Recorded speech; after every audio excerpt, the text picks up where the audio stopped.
Hello everyone, hope you're doing well. It's time to go through some more of the leaks for the next major update, and this one is for aviation. Turns out there's a vehicle which many people have been looking forward to. The Eurofighter Typhoon is in the leak list. So, in this video, we'll go through all of the aircraft which are in the list. As always, if you enjoy this content, make sure to like the video and subscribe. Let's get started. The first vehicle we're having a look at is the J-10B. This is a comprehensive upgrade over the J-10A, which we already have in the game. Basically, they redesigned it to be better at flying, and then also gave it a new radar and new engines. The vehicle itself has the AL31FN M1 engine, which gives it a hell of a boost, and also there is a chance that this thing will have an AESA radar, which is something I know a lot of people are looking forward to when it comes to aircraft. One of the big jumps in technology will be this new radar setup, and also it has a new targeting sensor on it too. So this vehicle, the J-10B, will be a comprehensive upgrade over the A that we already have. It might also have some new missiles, but most of those are actually for later variants of the J-10. For China, you also have the J-11B. Now, this one's kind of interesting. We already have some of the J-11s in game. We have the standard one, then the A, and the B is slightly different. It's a multi-role variant of the J-11 series, but the big change between this variant and many others is they designed it to be able to be built, manufactured, repaired, and everything from China. So instead of having to rely on Russia when it comes to the Su-27, which, if you haven't noticed, the J-11 is very similar to, the B was designed to be run, built, and sorted by China themselves. So, therefore, 90% of the J-11B was based on subsystems and also parts designed in China. So this is pretty much a fully Chinese vehicle. Another part of it is they added the Type 1474 radar, which gives it a big old boost, and another part is it can also carry some pretty crazy missiles. It can carry the PL-12s and also the 15s, which would be a large step up from what we've already seen in the game. Hopefully, at some point, those PL-15s will come in.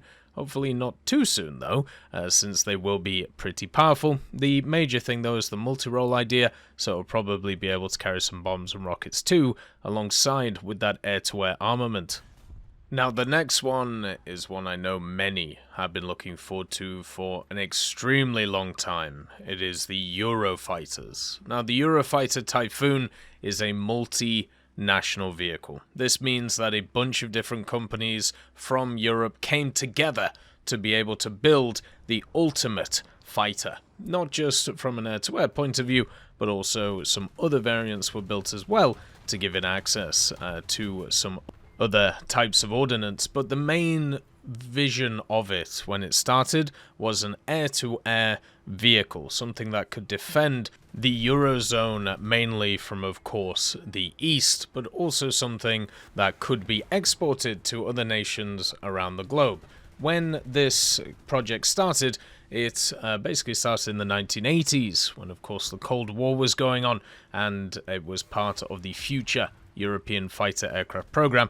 The whole point of it was to create a vehicle which would work very well for everybody in Europe, and therefore you would have design commonality, you would have production commonality, so if there was any issues with repairs or if there was any issues with maintenance, you could bring everybody together to do it efficiently. And so far, it seems to have worked very well. The company that actually produces these things is good old Eurofighter Yad Flugzeug GmbH, which is a conglomeration of a bunch of different companies since they all work on it. It is 46% owned by Airbus Defence and Space, which is the French, German and Spanish arm. Then you have 33% being BAE Systems Military Air and Information, which is of course from the UK. And then you have Leonardo from Italy, which comprises 21%. Now, the vehicles themselves, the variants that are in this leak list, you have the Eurofighter Tranche 1, You also have the F2000A Eurofighter Tranche 1 for Italy, and the Typhoon F Mark II. And the first Eurofighter Tranche 1 is, guess what? It's for Germany. Germany will finally be getting a competitive, high-end, air-to-air vehicle. Now, the Tranche 1 is the initial vehicle that was produced for operational services. It's basically the air defense capable one. Now, there is a bunch of different variants of this vehicle, and they all have different varying levels of use, mainly down to armaments, radar upgrades, avionic upgrades, and many others. This is also a vehicle that is used by a ton of different nations. For example, just the Tranche 1 itself is used by Austria, Germany, Italy, Spain, UK, and also some others later on which used other tranche variants. It's crazy how many nations have access to this, so this will just be like the F-16 where it will just get flung all over the place. Now, I could dedicate hours and hours and hours talking about this Eurofighter Typhoon. It is crazy to think about how much information is out there from it, and also how interesting it is in general. The vehicle is powered by 2 separate engines. It's also able to go Mach 2.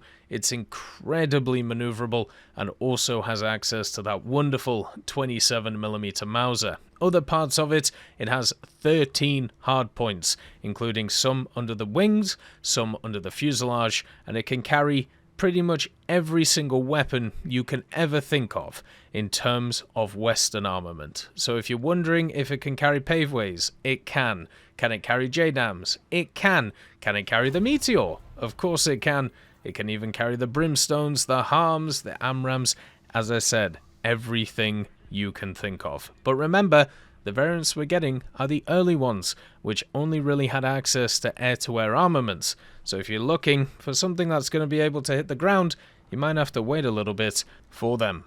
France has also not been forgotten when it comes to the next major update. If you don't know, by the way, France did drop out of the Eurofighter Typhoon project because they wanted to develop their own stuff, and also there was a few issues when it came to workflow and many other different things in terms of it. So France decided to go it alone, and they made the Dassault Rafale, which is a vehicle I'm just going to say Raphael most of the time for, just because it sounds so much better, but it's the Rafale, just understand that, okay? So this is another Delta wing aircraft, which is very similar to the Eurofighter Typhoon in terms of what it's built for. It was built for air superiority. It was built to be a vehicle which would be able to dominate the airs over Europe, and also be used as a defensive vehicle in case anything went down. It has a very similar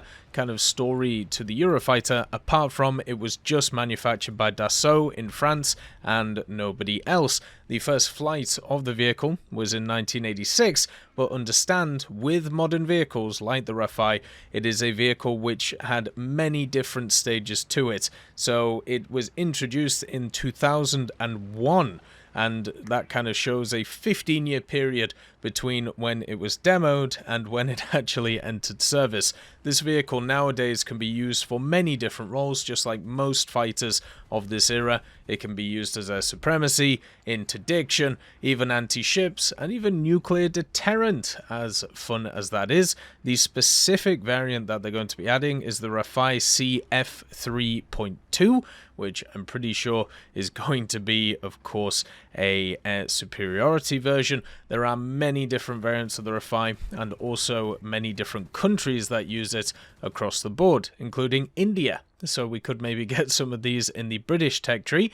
There is also some other nations of interest, such as Indonesia, which could be added to China, or maybe even Japan at some point. This vehicle also has access to 2 engines. They're Snecma M88, and the vehicle can go Mach 1.8, so not as fast as the Eurofighter, but as always, it has incredibly good armament, including the Me's, the Meteors, the Magic 2s, and all of the air-to-surface armaments you can think of when it comes to France. One thing I really do like about France, especially in the modern era, is they still have a very thriving domestic aviation industry, unlike a lot of other countries which unfortunately rely on others, and it's something that France can be incredibly proud of. And the Rafale is one of those vehicles that pretty much shows what France can do. Another part of this is obviously the AESA radar, which, if they're going to be adding all of these vehicles, is going to be the new step in technology we're going to see in this update for airplanes in general. The last vehicle for aviation is the Kfir Block 60. This is a massively upgraded Kfir, which was used by Colombia, of all places. Basically, it's an upgraded C-10, which is round. The major upgrade that it got was a new radar suite. The EL/M 2052 AESA radar was put in, and this meant that it had a lot of different modes that it could use. It also had a new RWR, LWS, and MORS system, which was put in, the ELL 8260/2, which turned up, and this meant that it could have access to not just defenses, but a lot of offensive armaments too. This vehicle can carry the Python 3, 4, and 5, the Derby, the IWER, and even the Griffin laser-guided bombs, the Spices, and the BLU-107 Matra Durandals. So what you're getting out of this vehicle is a big upgrade of the Kfir, mainly down to its avionics and electrical systems, but also a ridiculous amount of armament. And also it could have some pretty cool skins, since it is Colombian. There's also a few other vehicles in this list that we've already talked about, the Su-33 and the Thai F-5s that are coming in for Japan.